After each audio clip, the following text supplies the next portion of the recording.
July 7th, 1986. This is Joe, Todd, and Berenice Jackson that interviewed Mr.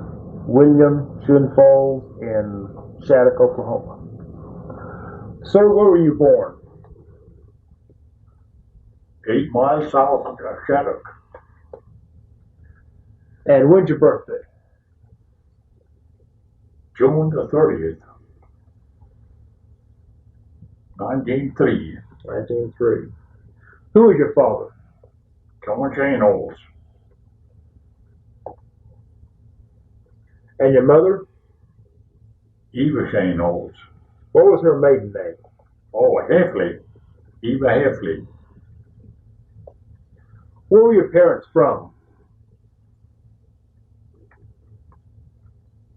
They're from Russia. What part of Russia? On the Volga River, one of those villages. Yeah, on the Volga River. Mm-hmm. You know the name of the town?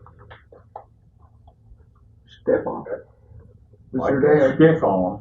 But your mother wasn't, but I don't know where she was from. Mm-hmm. So your father from Stefan, Russia? Mm-hmm. What kind of work did your father do? What you mean here in the United States? No, in Russia. Oh.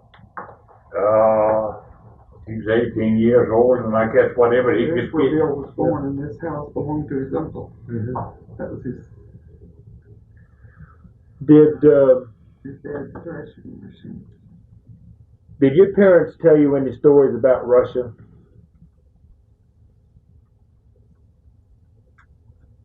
Well, not too much. Mm-hmm. Only where I know in harvest, they cut wheat with a thigh, and the women tied it. Why did your father come to this country? Oh, they didn't much like the government out in Russia, and some of them had come over the head, and they told them about what it was like, and they wanted to come too. Mm-hmm. Wanted to get out of Russia. And what year did he come to America?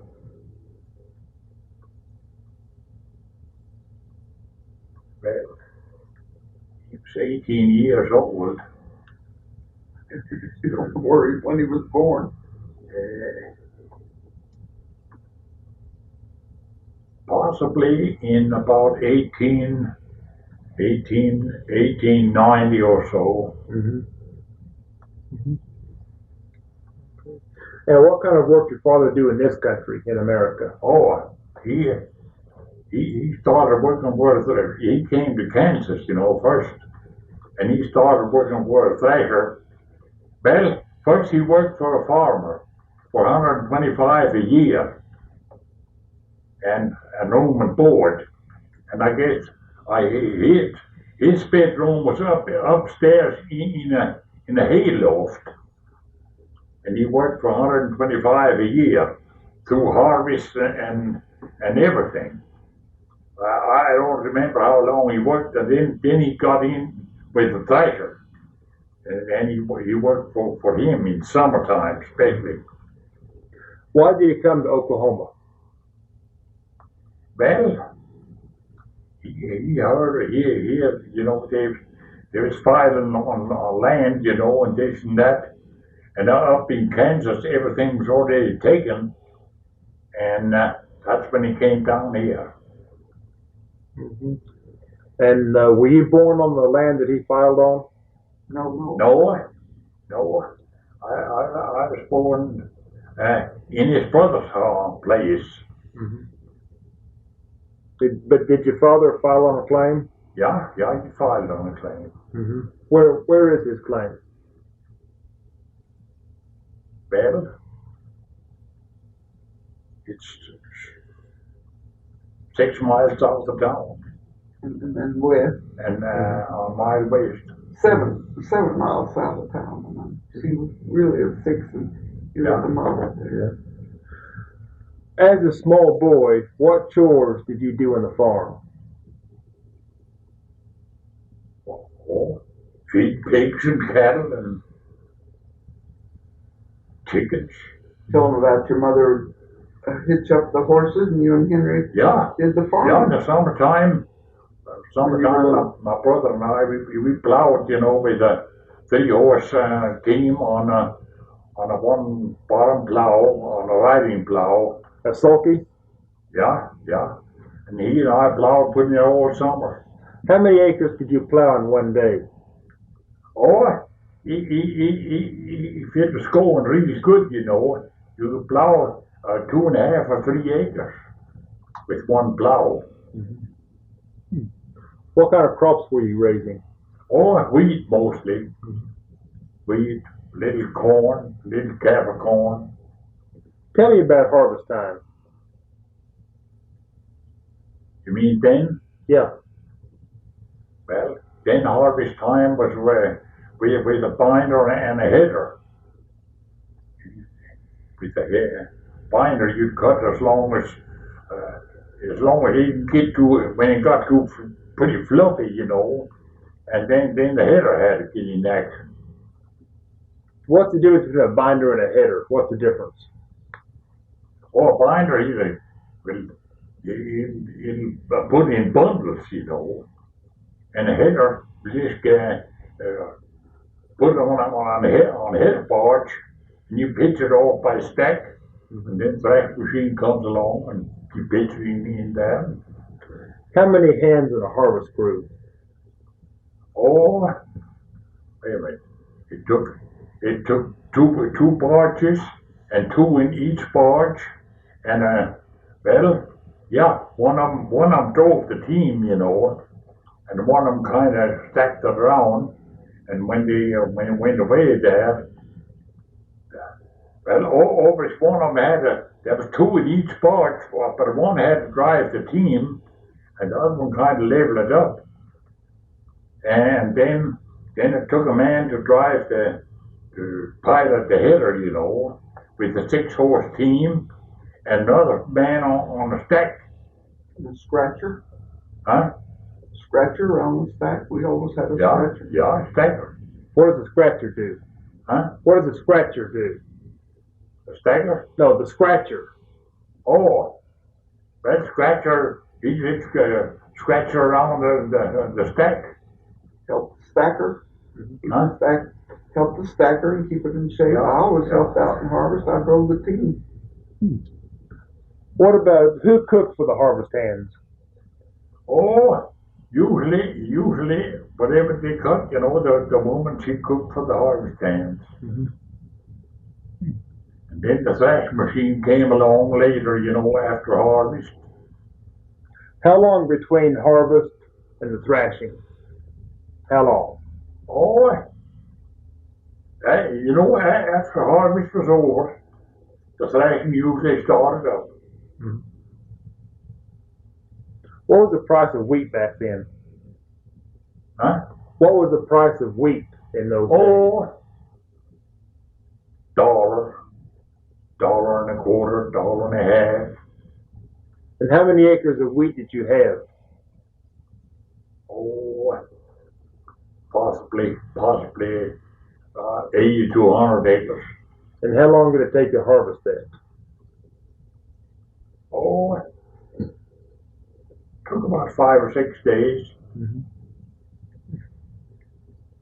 Yes, that was when you were little. Yeah. But after the boys were big, they farmed hundreds of acres. Yeah. We eventually had three combines, a dad, 2 16-foot and 120, and we farmed over 1,200 acres. When did you get your first combine? 24. 24. Was that the first combine in the county or in the Yeah, community? I think so. Or a case. Was a case? Yeah, 16-foot case. When did you start school?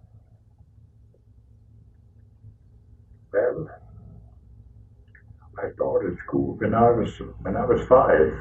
Well, and the reason the teacher took a 5-year-olds then, and at that time that was one less underfoot at home, And my brother started out then, and I started out right with him.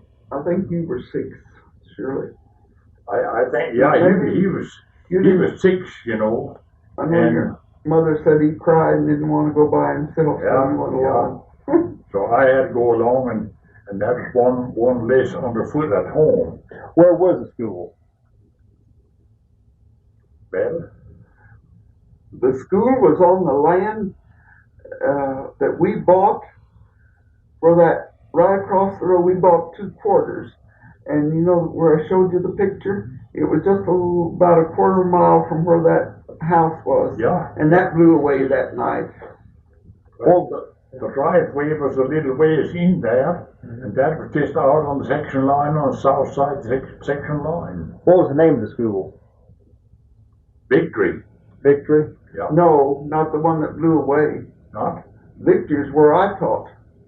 Hey, what was that then? What was the name of that school? Say, it's in that history book. Yeah, but I don't remember the name of the school. There wasn't any school when we moved there. Yeah.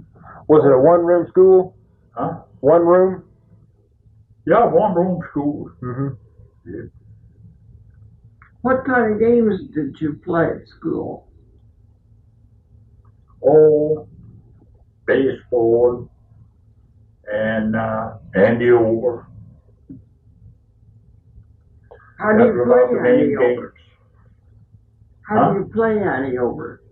Yeah, threw the ball over the roof of the house, over the schoolhouse, you know, and catch it on the other side. Were you in school during World War One? Well, 1917 and 18. yeah. Was there any resentment towards you because you were German? Well, Who would resent when they were all German? yeah. And when I started at school, you know, well, all the people around there were German, and the kids visited together. Got to school there. You went to school, you know. Teacher would say something. That meant nothing. and I tell you, I think there was one family there that were Americans. They was Creswells, and they were Americans. And I think outside of them, I don't think anybody knew a word of American. What about the teacher? Was he German? No, the teacher was American. Mm-hmm. Yeah. We had a heck of a time there. For a while, she let us get along, and then eventually, if somebody done any German talking, you had to get in and take a seat. Well, that's the only way out. How many years you go to school?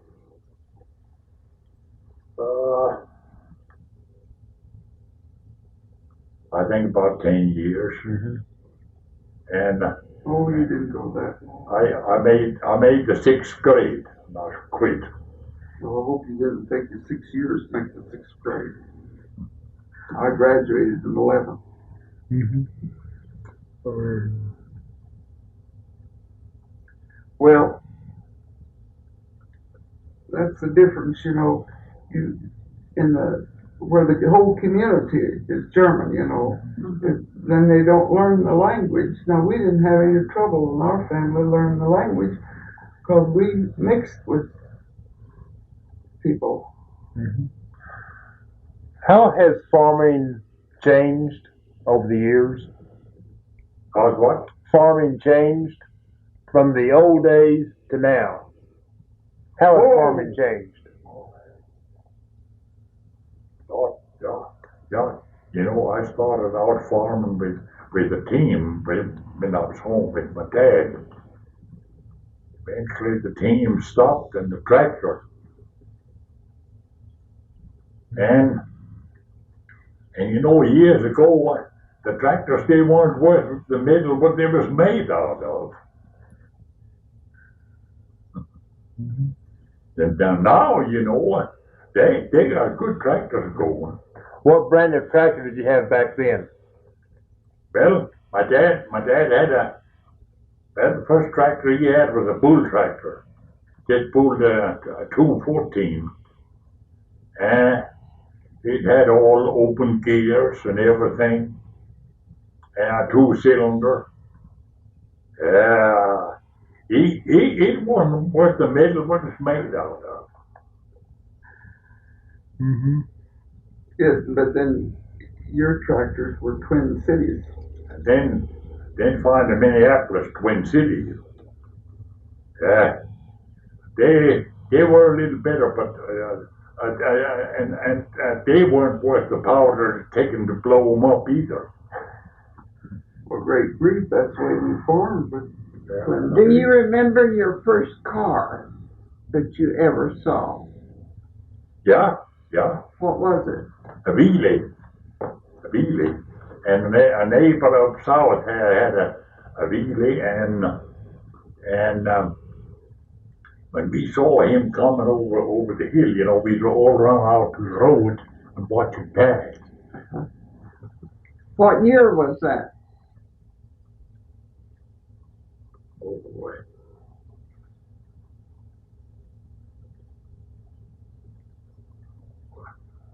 Possibly I was about 6 years old. In 1909, 10? About 1909 or 10. When did your dad buy his first car? Well, his first car was the Empire. And, well, I was probably about 10 then. Was that a 2-seated car? Yeah.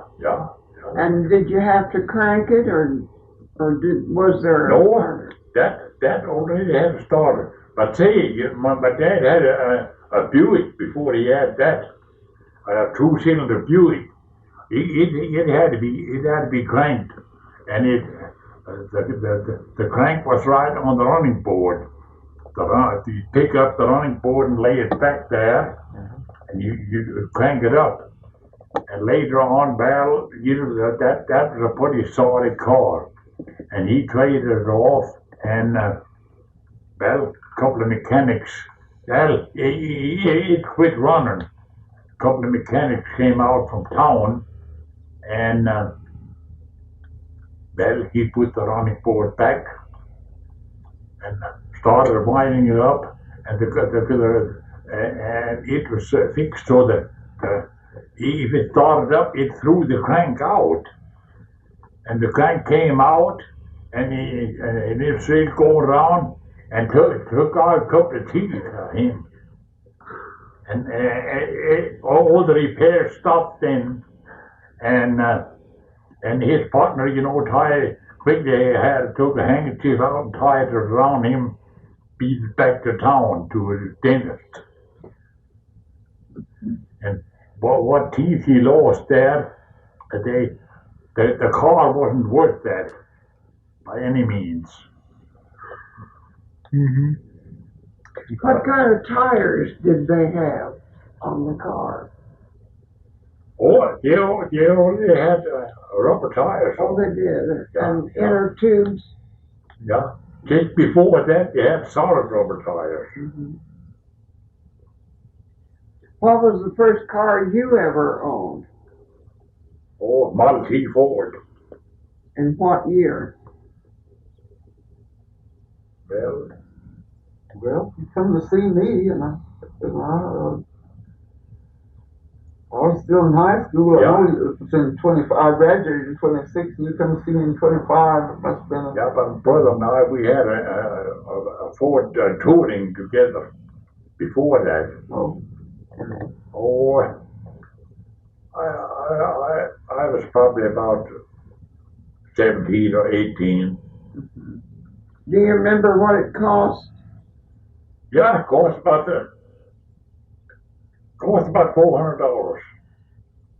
And the coupe, I got a Model T coupe, cost $500.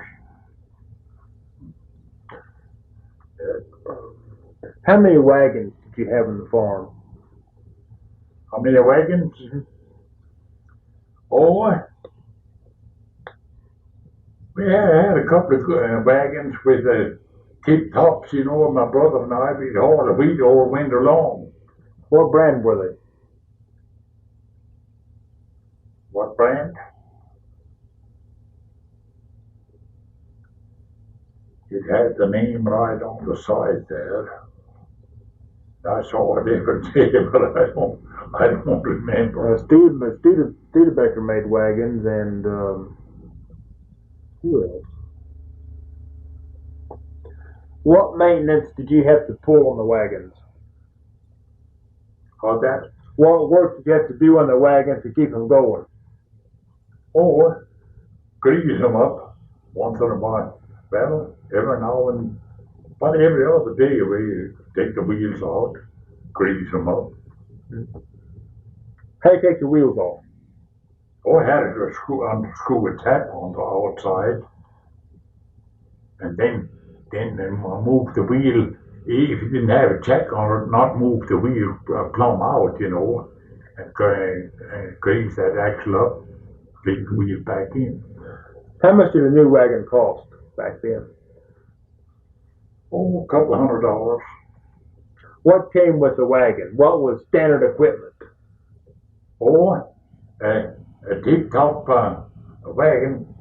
Well, first, just the lower bed, and then another board right on top, and then a tip-top.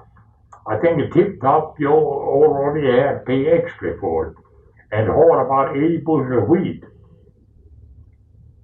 in a 4-horse team. Mm-hmm. Did the wagon sheet come with it? Yeah, wagon seat came with it. Mm-hmm. Seat? How did you hitch your 4 horses? Oh yeah, seat. How did you hitch your 4 horses? Abreast or 2 and 2? Oh, abreast. Abreast. Yeah, that's all in line. Mm-hmm. Do you have any more?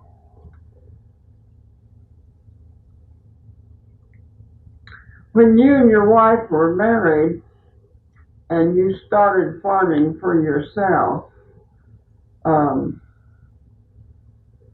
did you start in with what every other farmer has, chickens and cows, and you milk cows? Oh, yeah. How did you take care of the milk?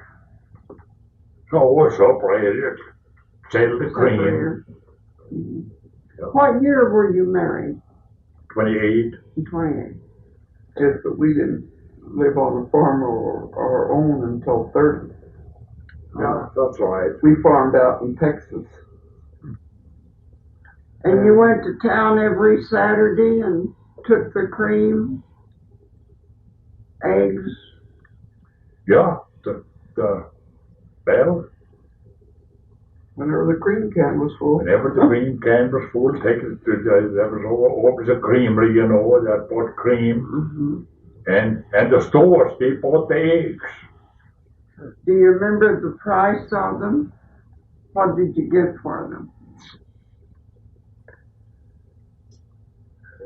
Well, in the Depression, I think eggs got down to 10 cents a dozen.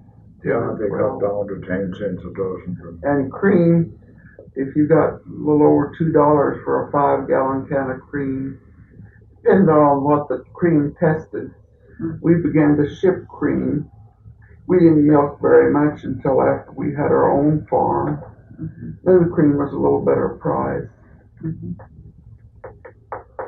What kind of cows did you keep to milk? What brand or what? Oh, mixed. Just mixed. Finally got some Holsteins and kind of a mix. Mm-hmm. Did you ever operate a grade A dairy in your farming business? No. No, we were going to sell. We sold milk a while, but it wasn't grade A. We sold it just in the cans. And he had already hauled the sand and beside the barn when the tornado came. We were going to remodel our barn and then sell grade A milk. Tornado came and we forgot about it. Okay. We finally quit milking too because our younger son, he played so much ball he didn't have time to help on the farm, and so Marie, you told us that you used to work in the barge. yes. Now, when the wheat wasn't heavy, well, one man could take care of it, and the scratcher would help unload, the wheat. And then I would drive the team, and you go just long, steady, so that header would come. The wheat would elevate it. The elevator would put on the barge, and then when that load was full, the fellow on the barge would take a hold of the reins, and I would sit on the elevator, until the next barge came around, drove under that, and I jumped down. Oh, I hated that. That's dirty work. Our harvest, we didn't farm big, but we usually worked with the neighbor because you didn't have that many horses. These small farmers out, we didn't have that many horses, and they would furnish so many horses, and we furnished the header, and they somewhere or the other they divide the expenses. I don't know just how they did it, but that was my job for 2 or 3 years. What's the signal going on? Is that the phone? No.